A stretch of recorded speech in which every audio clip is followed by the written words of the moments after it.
that we have a webinar every week, Stopping the Violence, from Wednesday from 2 to 3 every Wednesday.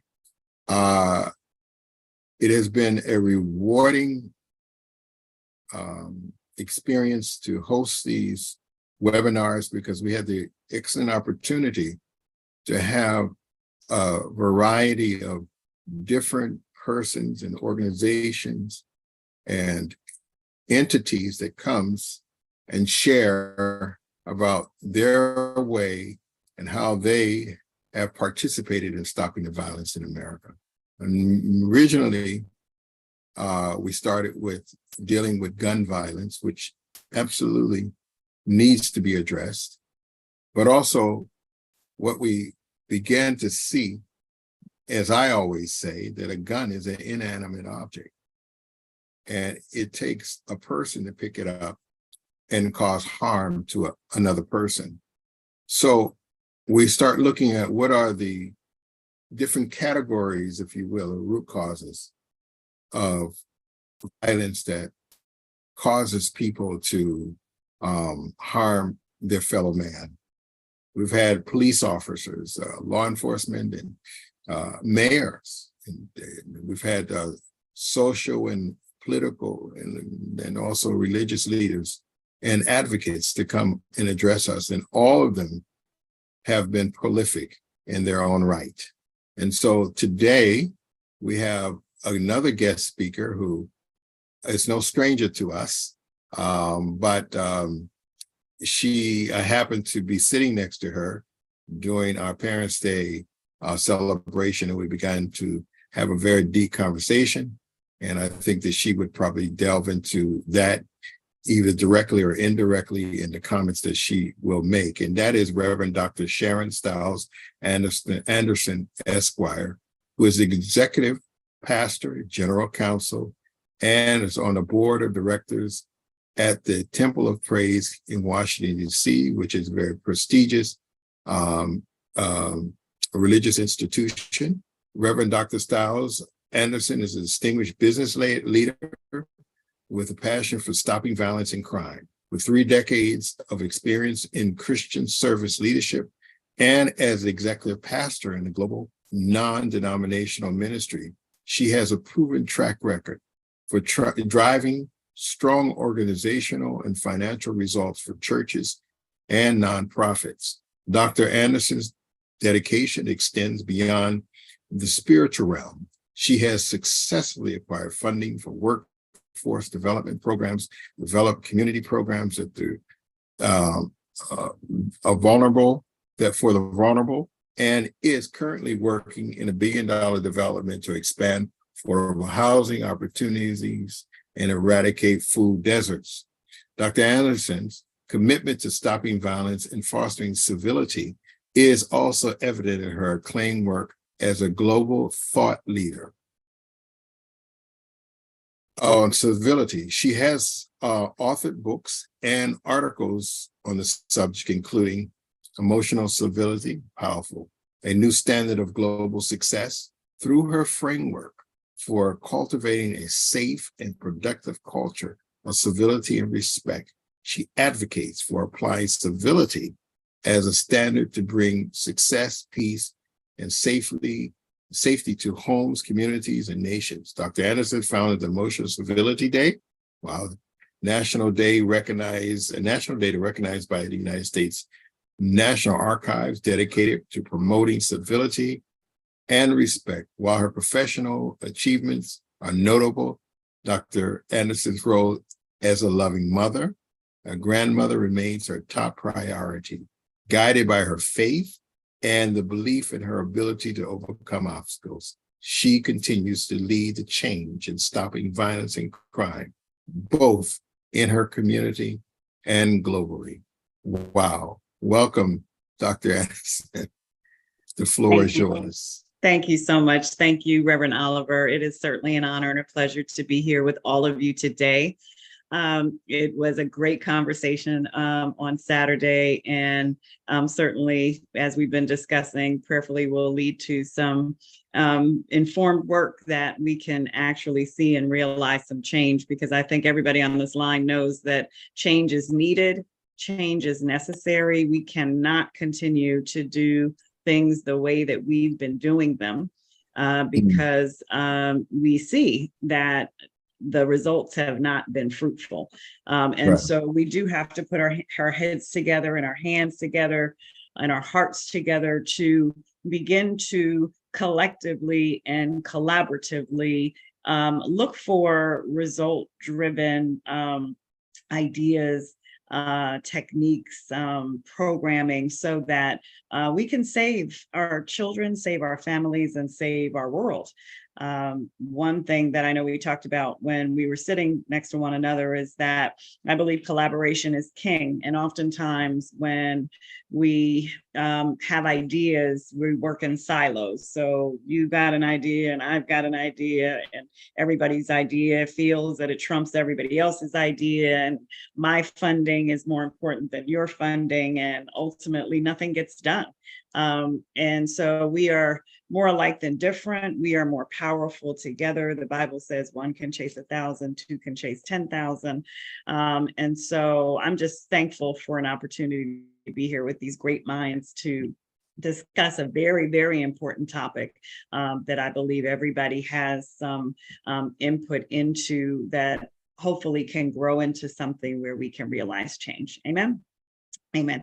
Amen. So I do want to talk about emotional civility for the time that I have, because I think it is critical, but I do want to just give a little bit of statistical framework, and I'm using DC statistics simply because District of Columbia statistics, simply because this is where I am.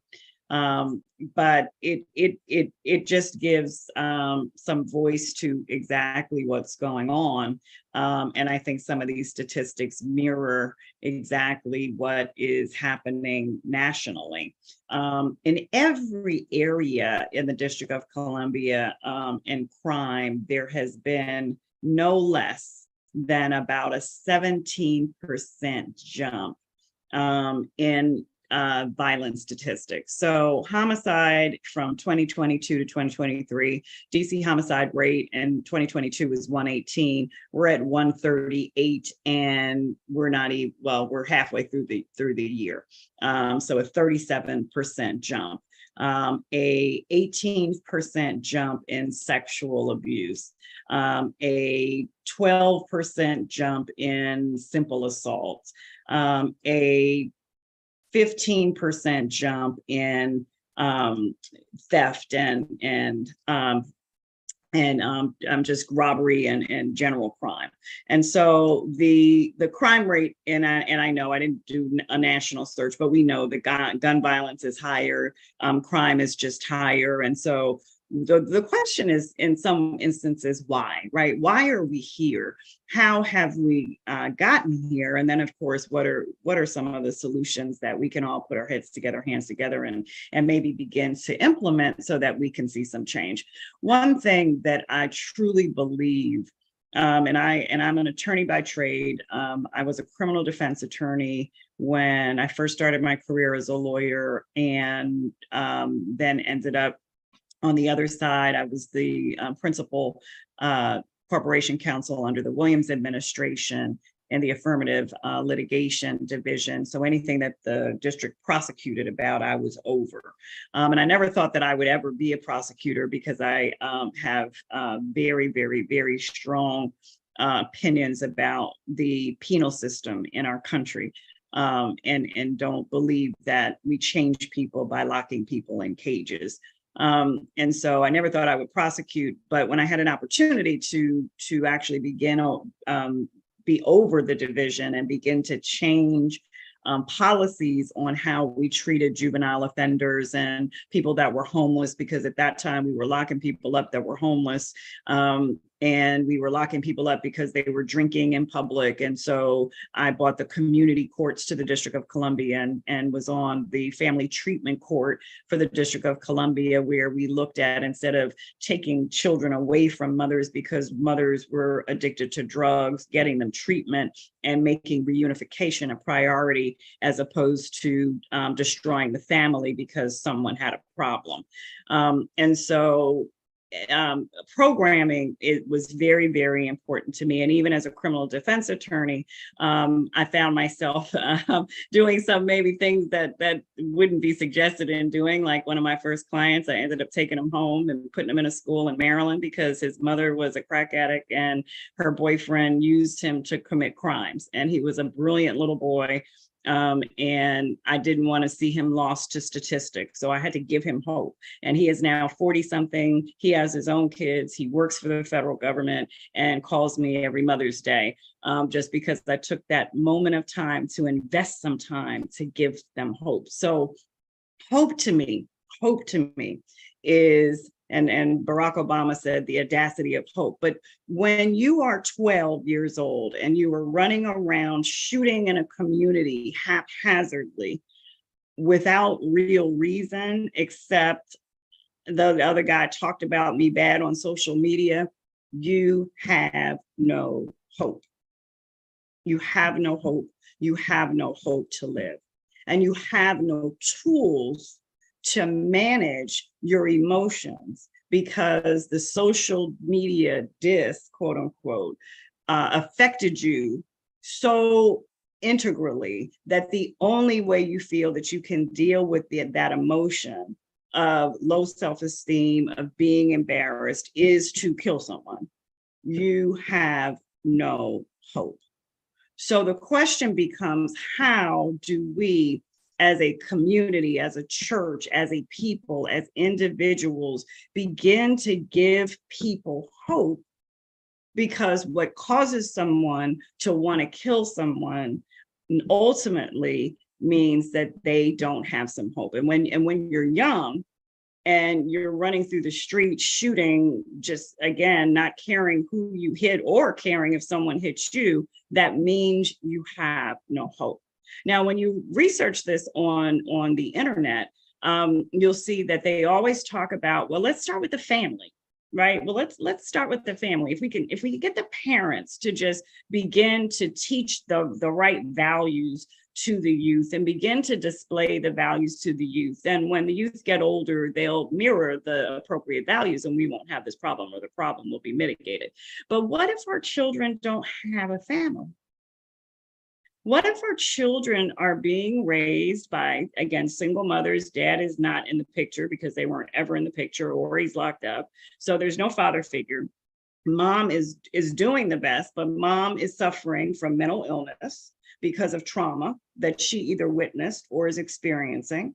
Or mom has multiple children and is trying to balance it all. So her mirror of family, of stability, is just non-existent. Or you have grandmother raising the children, because again, mom is not in the picture, nor dad is in the picture. And it mirrors back to the crack epidemic, where we just did not have, right, that family unit. So that example to be able to instill those values that could be mirrored by children. And that's where we are. We have children that are raising themselves, or being raised by social media, or being raised by gangs in the neighborhood, who then are further traumatizing them. And so now they have no hope. They're doing, unfortunately, what they may see on television, which looks cool, or they're doing what they're being told to do by neighborhood gang members in order to survive. And so the first question that I believe we have to answer is, how do we create hope again? How do we give them hope? Hope to be something, hope that they'll live past 13, 14, 15, or 16 and can be something that will be recognized in the community as valuable. They do not see their lives as having value. And as a pastor in the inner city neighborhood, I see this every day. And we can offer an idea of hope, But if that idea is not tangible, if they cannot connect to it, if they don't understand it, if it is not something that they want to engage in, they will not. And then the patterns of behavior of violence will continue to replicate themselves.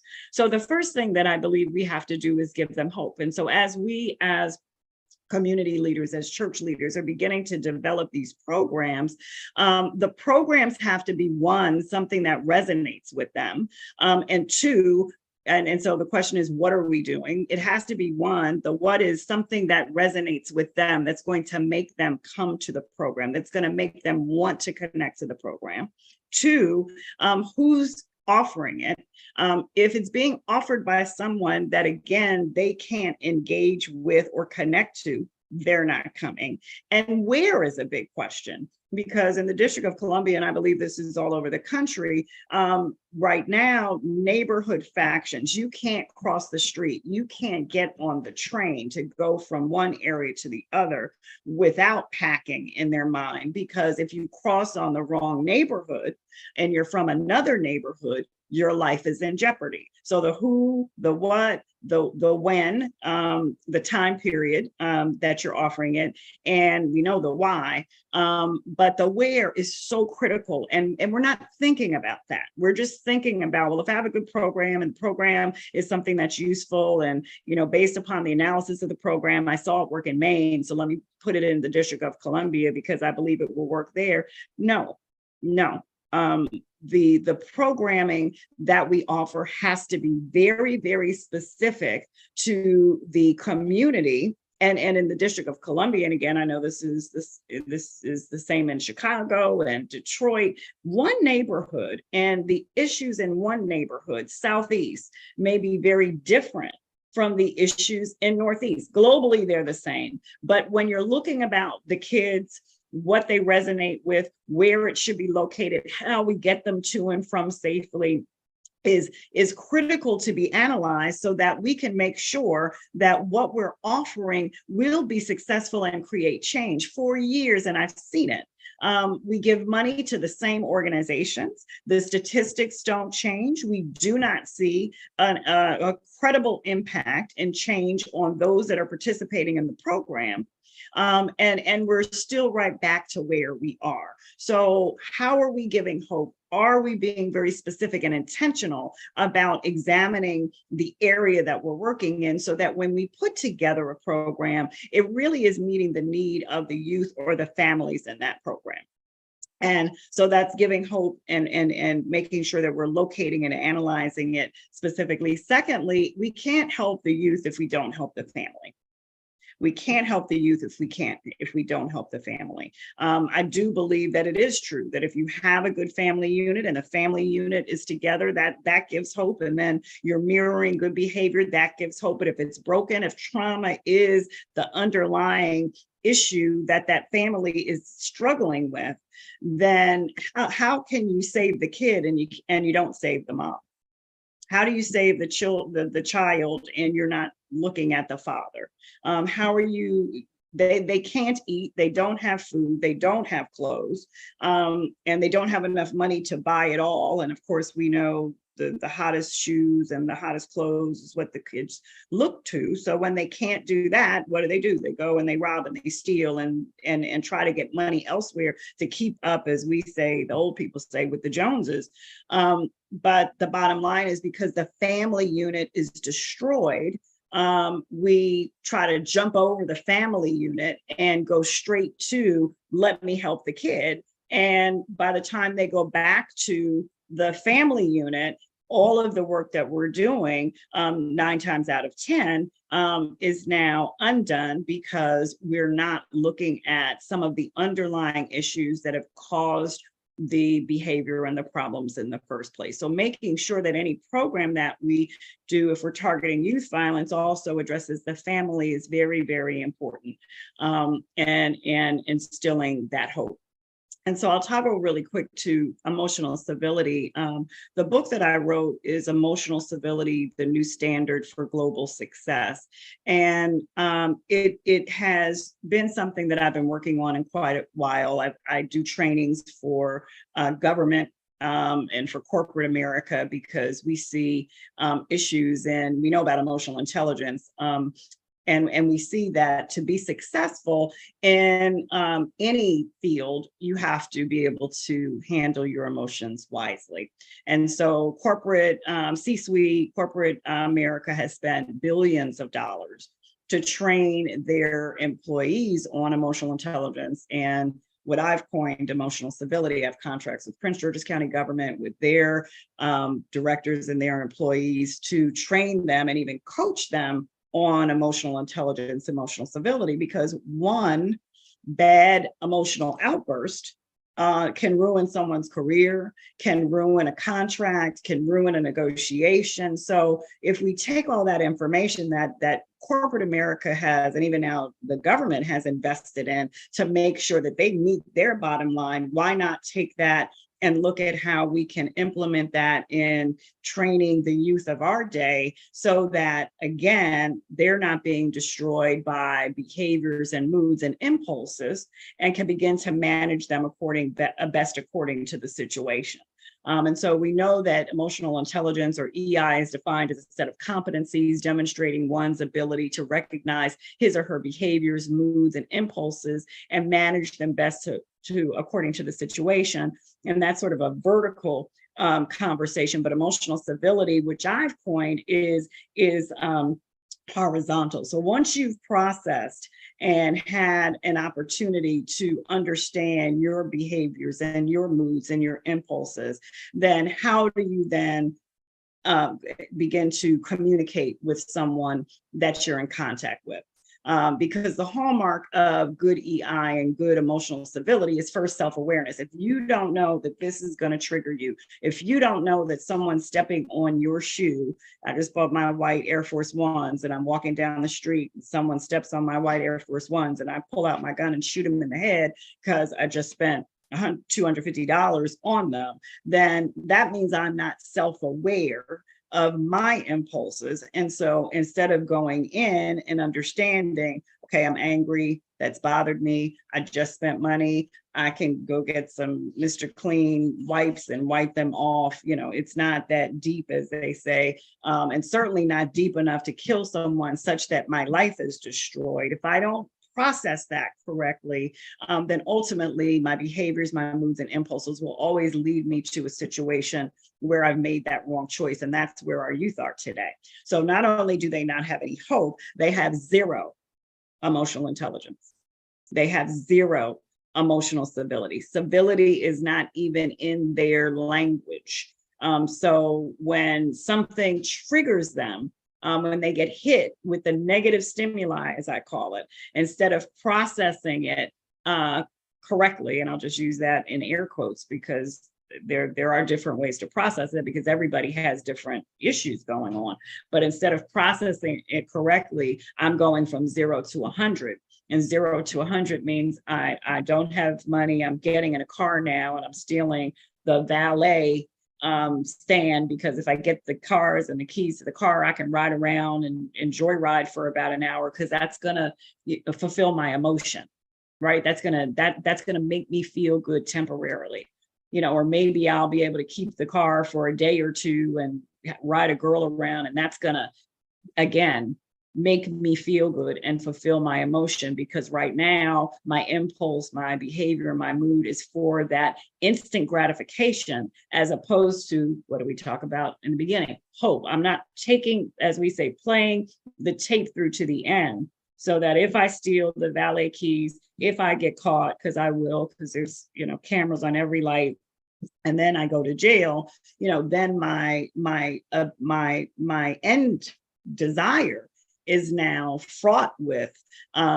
obstacles, which then just repeats the cycle, because I have at the moment not recognize my behaviors and my moods and my impulses such that I make an emotionally intelligent decision, not just a rational decision, but it's an emotionally intelligent and an emotionally civil decision. And it's not easy. Because again, we're working with, everyone has experienced some sort of trauma. Everyone has a bad day.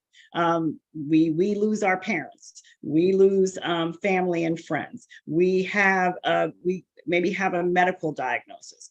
And so the reason why we teach EI and even EC at the corporate level is because those things affect us as fully functioning individuals that are at the height of our careers. And sometimes because we're not self-aware that because I'm grieving, today might not be the best day to have the difficult negotiation or the difficult conversation, because I could say something again that affects that negotiation because I'm just not aware of my behaviors and my moods and my impulses, and I'm not making the right decisions about when to have conversations or when not to have conversations or when not to engage in important business matters because of where I am emotionally.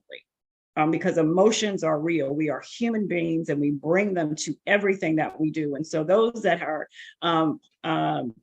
credited with high EI, as we call it, they're credited for that because they're self-aware of their emotions. They know what makes them tick. They know when's a good time to talk and not, good time to battle and not battle. And so same thing with our youth today. We know that there are some programs regarding meditation in the schools that have proven very, very successful, but really teaching them very early on about their emotions, EI and civility and what it means is very important, because it can help begin to help them be informed of the trauma and how they feel so that they can process some of their emotions and some of the decisions that they're making more wisely. One thing that I'm looking at with my son is developing a program on a campus here in the District of Columbia that is not in a particular neighborhood, is kind of more in a commercial and an industrial area. So you don't have to worry about neighborhood factions per se. But then bringing the whole family onto the campus. And so if mom is struggling and doesn't have a career, or grandmom or whoever the parent is in the home, or whoever has custody of the youth is in the home, if they are having career issues, if their hope has been fractured by their life, then they come in, they learn a skill and actually begin to apply it. But then they get this information too, right? The soft skills, the emotional intelligence skills. And while they're getting that, then the youth also get it. What's big for youth right now is just the reality is the entertainment field. It used to be, at least in my day and when my kids were coming up, Pop Warner, Boys and Girls Club. Okay, everybody wanted to be a basketball player and a football player. That's not a reality for inner youth or inner city youth right now, and those that are most affected by what we're talking about, because again, going to a Boys and a Girls Club right now is very dangerous. And to participate in Boys and Girls Club, you have to have money. You have to be able to buy the uniforms. You know, there's usually a sports mom, and she goes and she buys the oranges, and she's there at 6 o'clock to 8 o'clock on the field. You don't have that. So maybe every once in a blue moon, you have a community dad or community mom or community person that's a mentor that picks a couple of the kids up and takes them. But because of these neighborhood disparities, and because in our neighborhoods, just being in the neighborhood and out is dangerous now. You know, a 2-year-old got shot in the back yesterday. I'm on the phone with the violence interrupter. He puts me on hold. He said, one of my clients' kids just got shot sleeping in their bed. I mean, the number of people that are just innocent bystanders for just being out has gone through the roof. And so people are not sending their kids to the rec centers.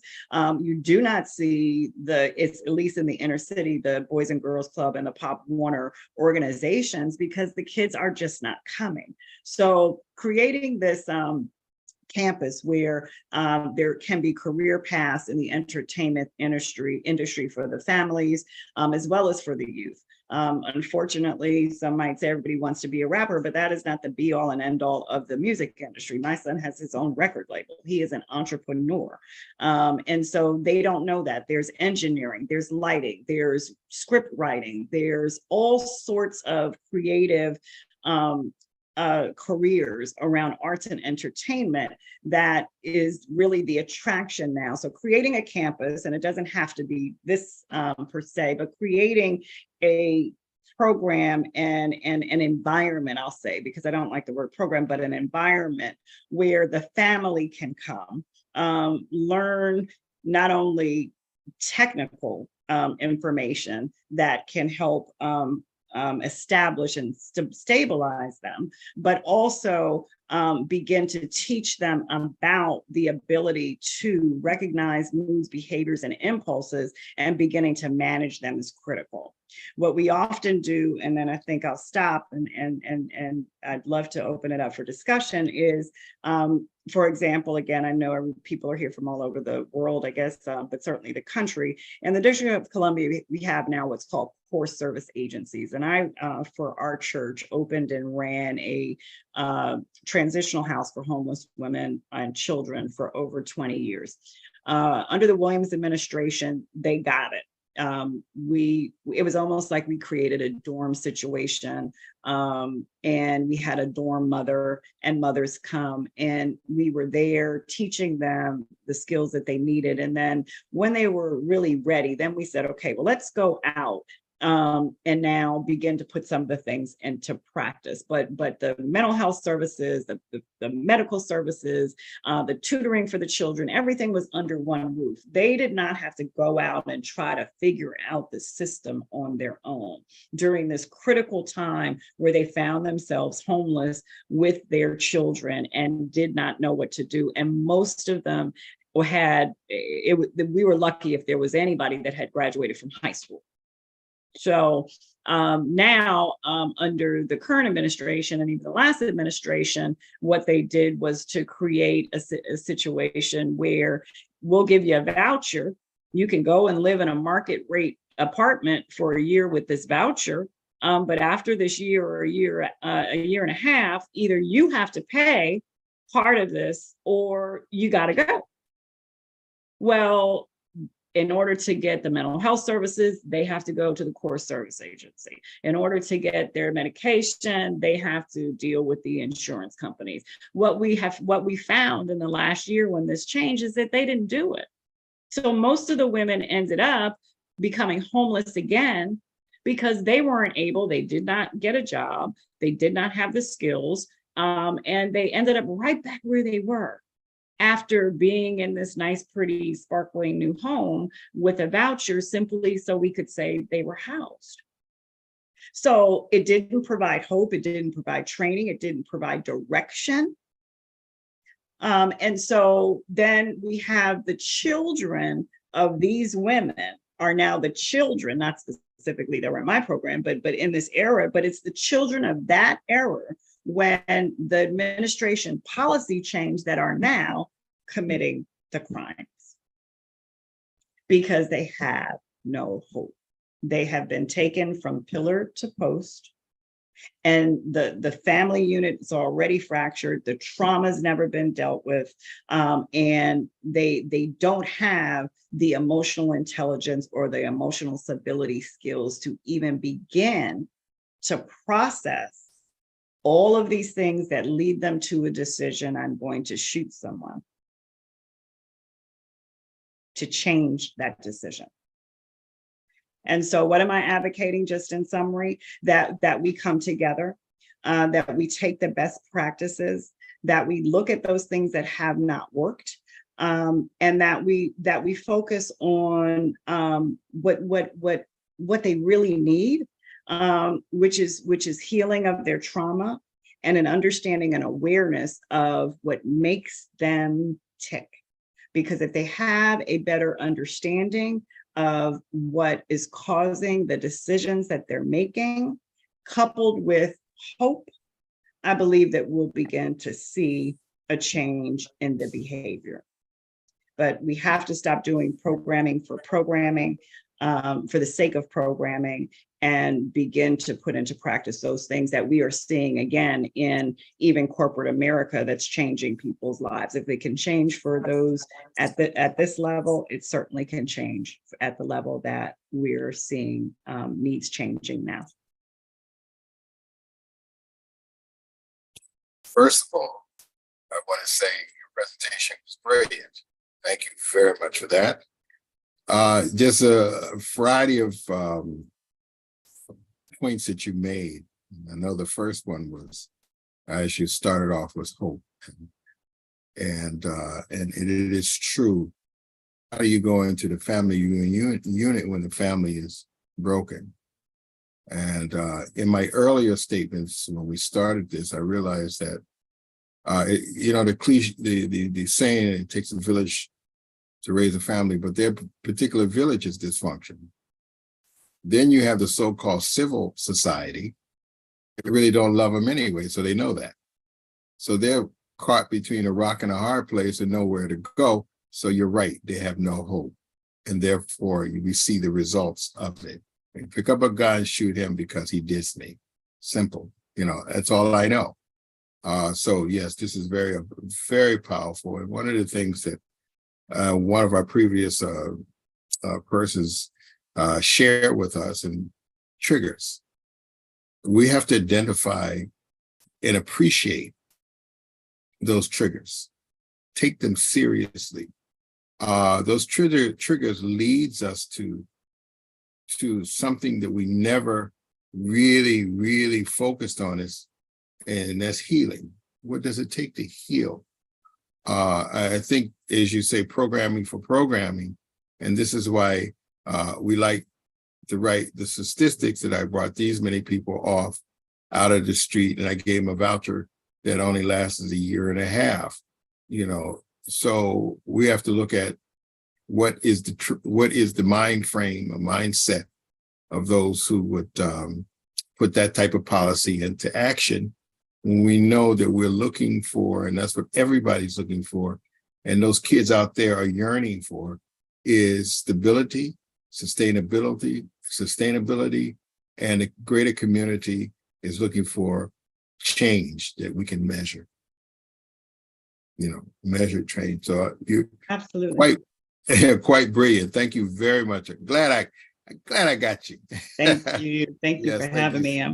I'm just interested in engaging in the discussion because it's a passion of mine. And so I raised two young men, and but for the grace of God, as a single mother. So it's important that we reach back, but we cannot use the old tools, so to speak, because it's not working. It's not working. So I'd love to hear what other people are thinking or saying. What are their thoughts about what I've said? Because it's if we have the solution, obviously, I think I would said be to here, you, right? So,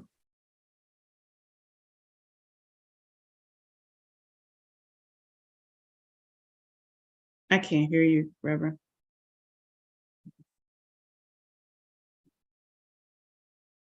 Reverend Oliver, I think you're muted. You hear me now? Yeah. Yeah, it's my network. It's something going on. But one of the other things I like to throw at the table, what you were sharing, and what I usually share is too, the best practices. There's a lot of islands. Remember, we discussed islands that isolated on their own, and you mentioned why, because I want to be them.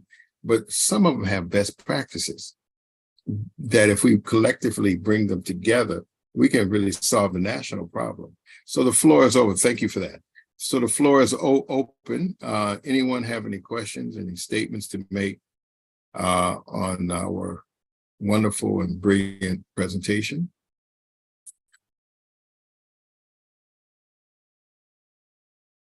Hello, I'm having some technical problems co-hosting, but I wanted to ask you, you had mentioned the what, where, what, why, etc.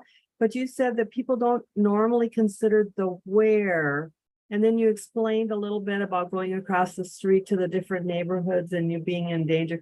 Could you go into that a little bit more? It's like, don't quite get it. Yes. So, and it's a great question, and that is because you don't get it. Don't feel bad, because actually a lot of people don't, right? So, they really think that, okay, if I have a program downtown, or if I locate a program in the local rec center, or even the local church in a particular neighborhood, then that's accessible to youth, and then the youth are coming.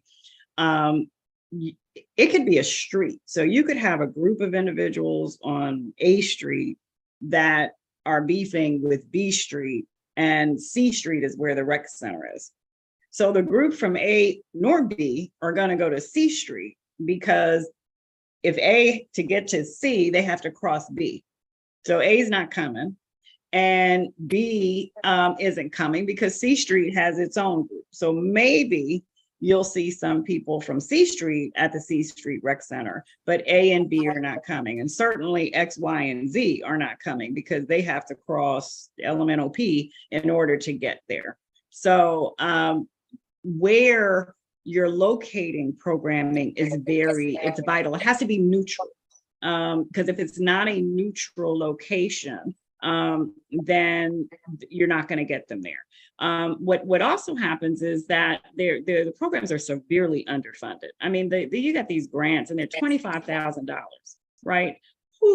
First of all, who are you hiring that really is credentialed enough to go work with the youth to make a change? If I create a model, and you're talking about sustainability, you have to pay for that model, right? That's capitalism at its best. That you just have to. And then if I want credentialed people to come and work with the youth, so youth development workers and people that have gone to school and have worked and know the work, $25,000 isn't going to get it. And then all too often, because of this neighborhood issue, you really do need transportation. They're not taking the train, right? The kids don't want to take the train because they don't feel safe. They might see the wrong person on the train. And so having money for transportation and vans is critical for these programs, because you want to pick the youth up and bring them to the location and take them back. That's the only really way they're coming, because they don't feel safe in walking or taking the bus or taking public transportation. So, and it's just the reality of, at least I know, again, this is what's happening in the district. I know that Chicago, I know it's Atlanta. It's blocks, and without understanding that, you'll continue to, give these little grants to try to make major change, and it just doesn't work. Right. Thank you very much. Yes, you're welcome. Anyone else? Anyone else? I see Donna Avey should put something. Why don't you come on, Donna, and just share? Sure. My name's Donna Avey. I'm Yeah. limitedly credentialed, but I have credentials in information and referral. Sorry, I'm walking through my hallway to get out of the TV room. And I worked with 211 in the United Way here in Alaska for a statewide 211 for 14 years in information referral, took 56,000 calls. And I've been dealing with your questions since I lived in Washington, D.C. on Irving and Upshur area in the 70s. And have been genuinely concerned about this. I also happen to live a short time in Harlem, and I'm white and I love people. I don't see in terms of, I see in terms of our needs. Yeah. And so when we were doing our trainings and working in 211, we ran across Bridges Out of Poverty by Ruby Kane or Payne. Have you heard of that or worked with that? She's out of Houston. She's been centered there.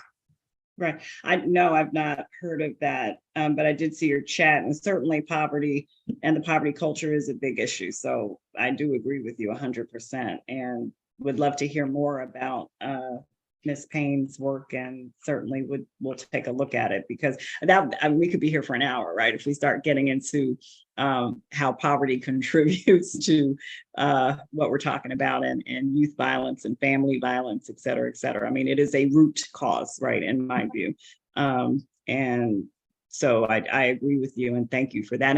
And to the extent that I was suggesting, I don't think anybody heard it, and I don't think you're saying this, but you do not have to be Black in order to minister, right, to an African-American youth or family. You just have to care, right? And you That's just have true. love That's in your very heart. true. And I You have- work with Women's Federation for World Peace, and we have a center in Anchorage called Umoja. And we Mm, just had a mental health awareness event. Health and peace starts with me. yes. And at that event, we brought in people. I have it taped. If you're interested, you can send me your email.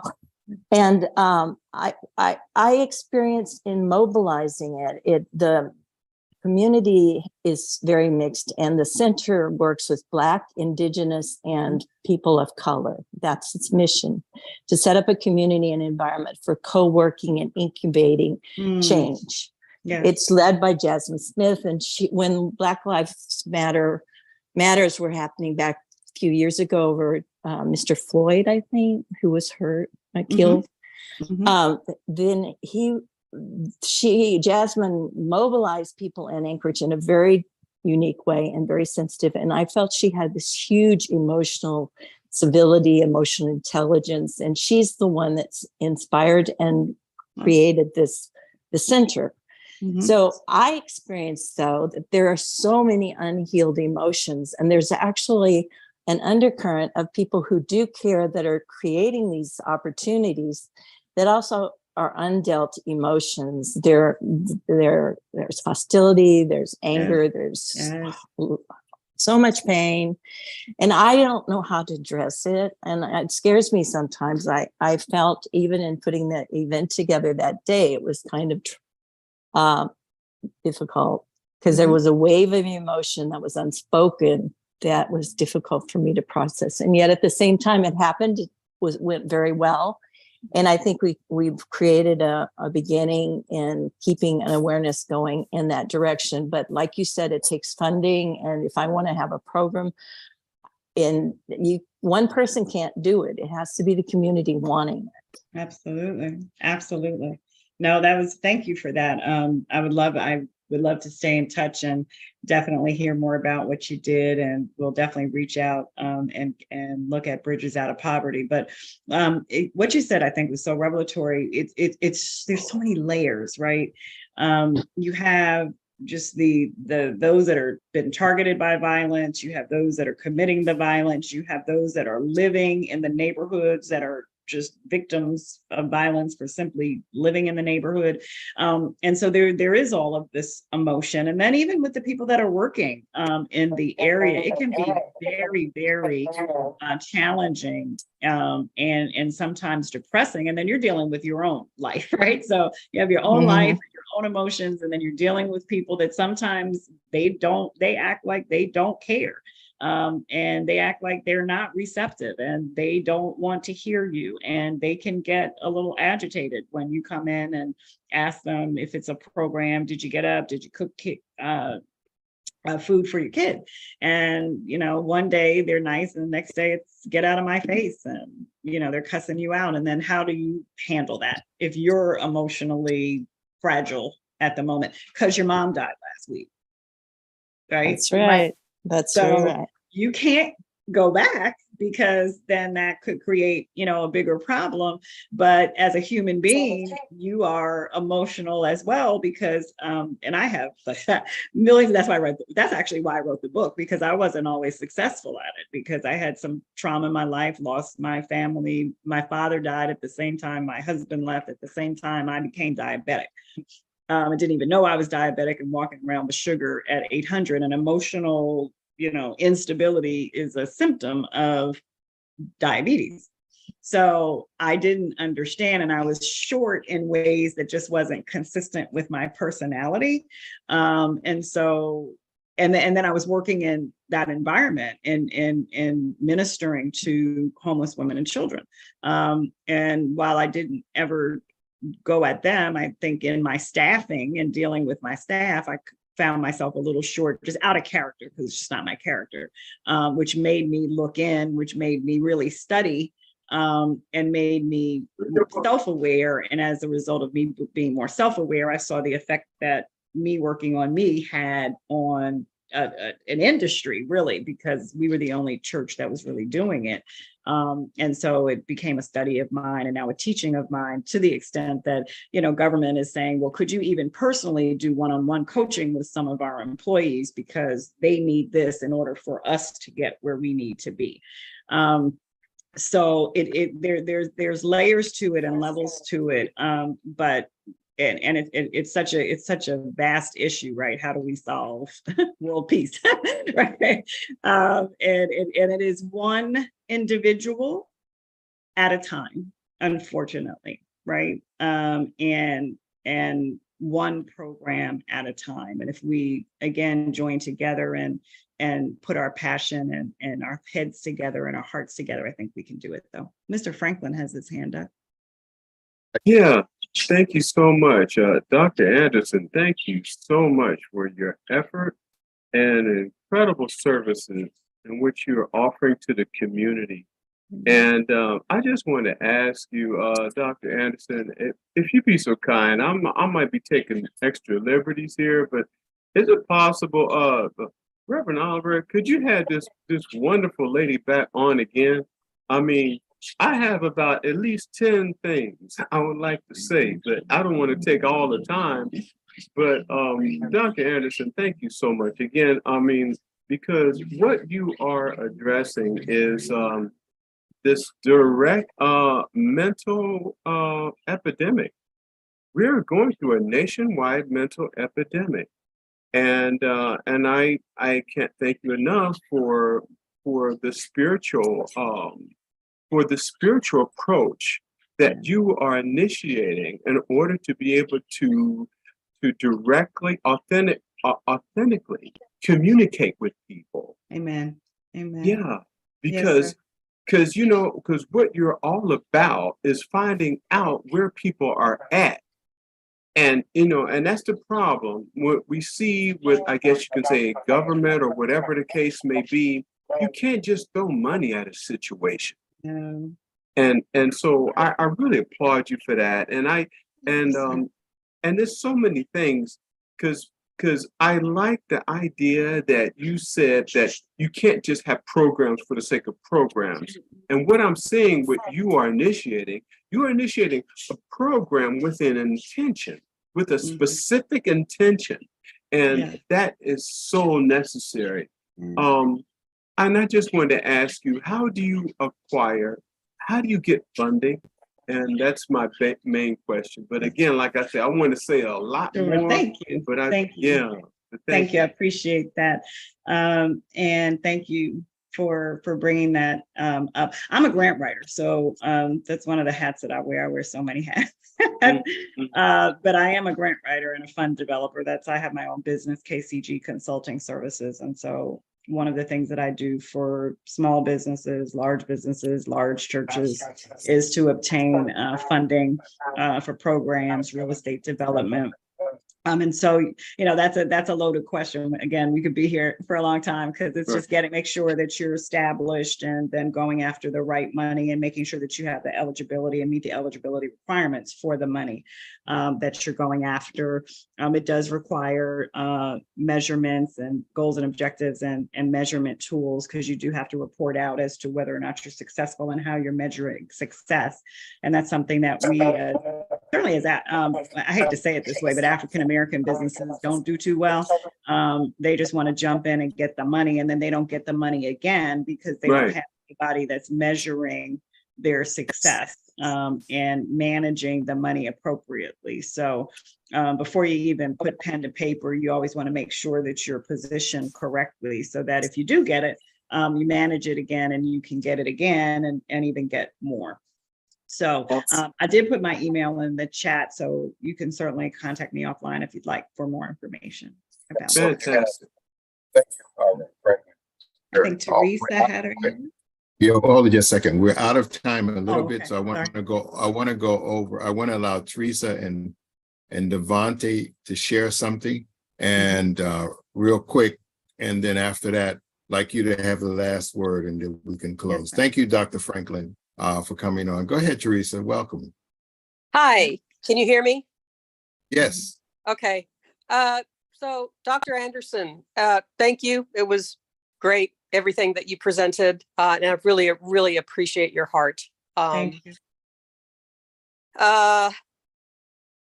You know, tackling something like this, like emotional intelligence and emotional stability, it seems like it's a twofold thing. One is just with the individual and helping them to get to the point of wanting to do that.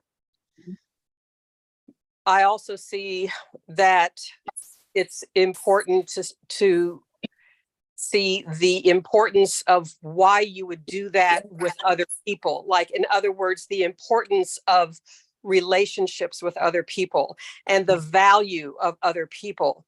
So your idea, especially for the inner city, about, you know, the entertainment, because that's such a big thing with young people, is really smart. My question to you is, once they're there, what is your idea about how to help them with their getting emotionally intelligent and emotionally stable? Are there processes, or is it just as things come up in the learning of the entertainment area?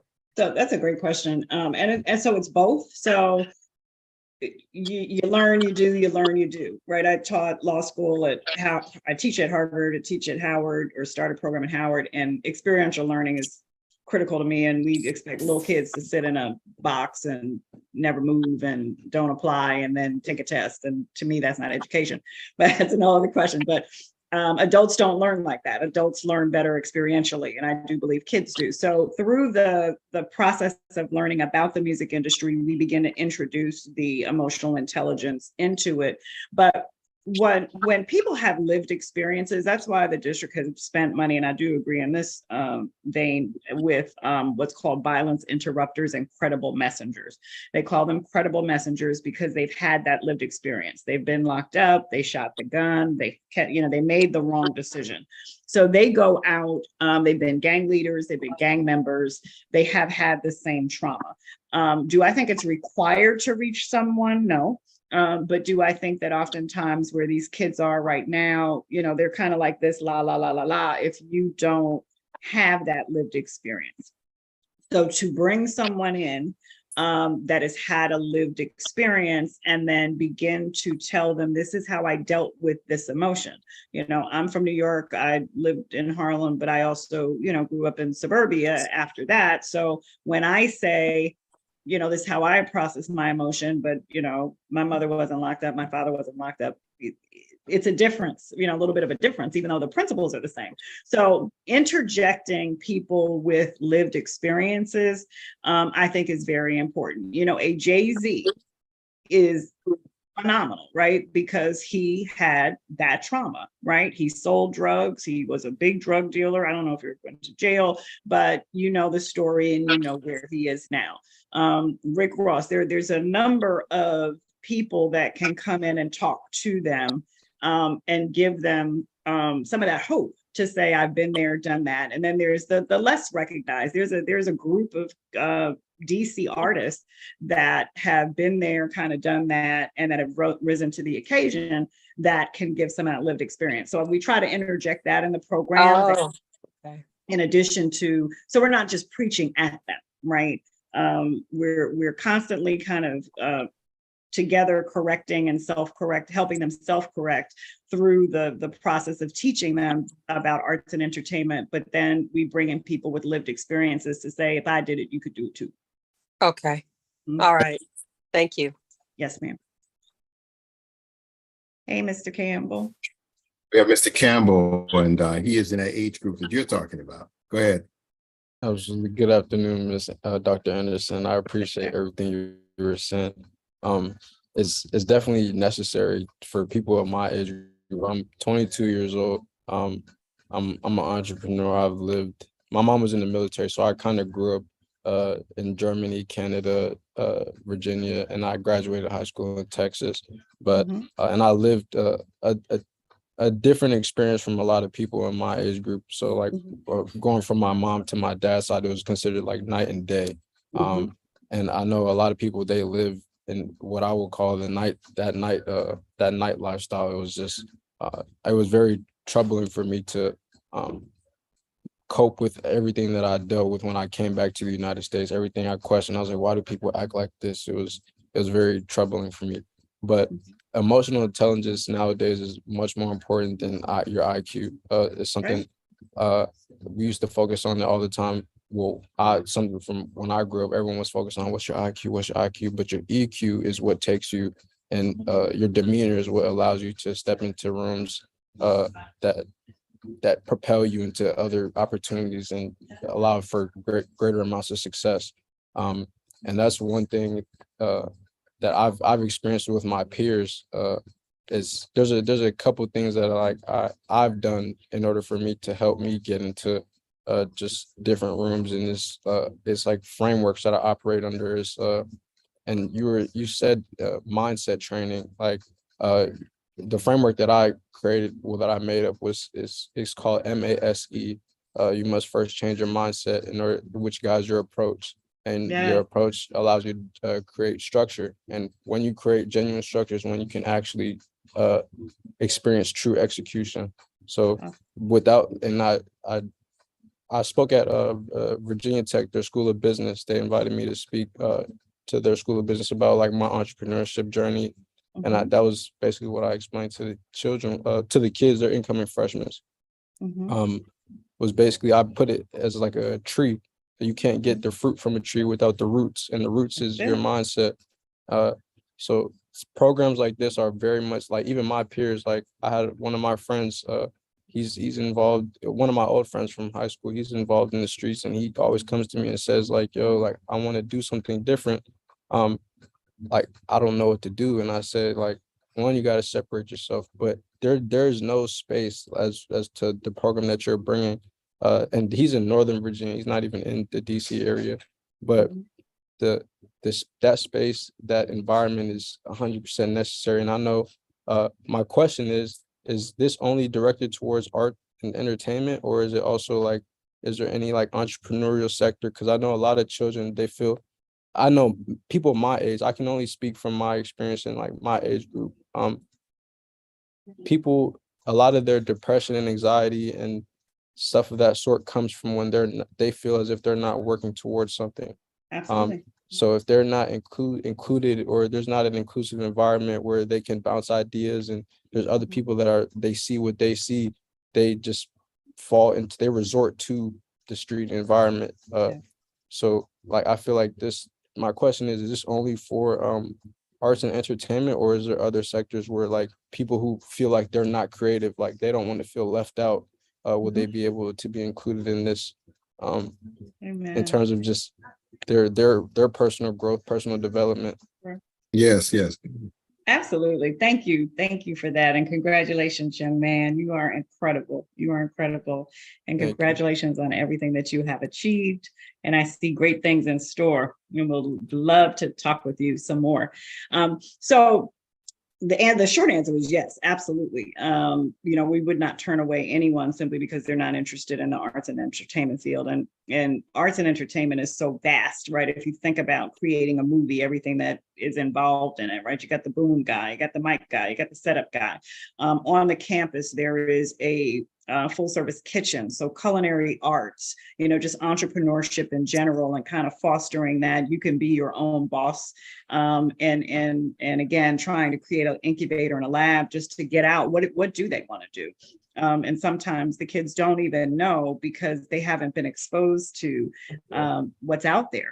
Right. So the short answer is yes, we'll be offering an opportunity for them to explore whatever makes them tick and kind of gets their juices flowing, so to speak. And then because we do want to center it around arts and entertainment, it could be just for this first, the 8 weeks, the 10 weeks, we'll find something in that field that will connect with that. So it might not be, like we said, in front of the mic, might not be the mic. It could, could like to write. Right. So they could be strict Absolutely. script writing. Maybe they want to do the culinary arts, so they go over on that field. But we'll have some other industries that will, it can't be open-ended, obviously, but what we can do is expose them to various options that connect with at least their gifts and their talents and what they feel they like and enjoy. And that's what we want to do. So thank That you. is perfect. No Amen. problem. Thank you. So this young man and I work very close together. Awesome. He's brilliant and Yes. working under me on some different things. So I'm glad he asked that wonderful question. What I think what you just said too, and I think me and you discussed, and that was that because of the impact or the desire that has now been focused to the young people with this entertainment thing, it's more like a bait to bring them Yes, in for exactly. another exposure. So we're Exactly. grateful for that. I want to just say thank you all. Thank you, Devante, for coming on, and Donna Avey and my dear brother Darrell Clark, and all the wonderful people that here. In my closing statement to you, and you can say one closing remark as we close, is this. Someone brought it up, I think Donna Avey brought it up, and reminded me of something that struck me of your presentation, was this beautiful operative word, and that is emotional civility.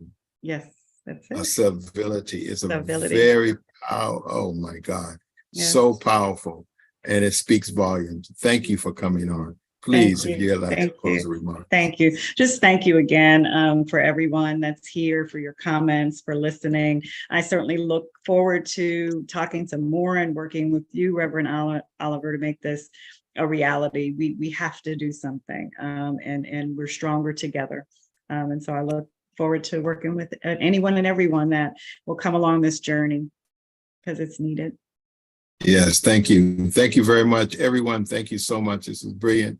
And I just can't wait to that day when I can bring us all together. Yeah. And we can Ribbon work. cutting, right? Yeah. Yeah. Yeah, that's incredible. good. Again, everyone, thank you for coming on. We see you next week. And again, Dr. Anderson, thank you so much. I learned so Thank much from you. you today.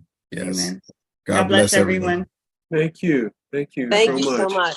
Thank you, Thank Dr. you So Anderson. much. Awesome. We Thank you. appreciate you. Thank We you. love Appreciate you all. this course. Awesome. Awesome. Bye-bye. Very, very good. Thank you. Thank you. Thank you very much, Reverend Oliver. That was really good. Thank you. Thank you. Thank you all for your wonderful questions. For me, it was answered prayer. Thanks a lot. Thank you. Good to see you, Donna.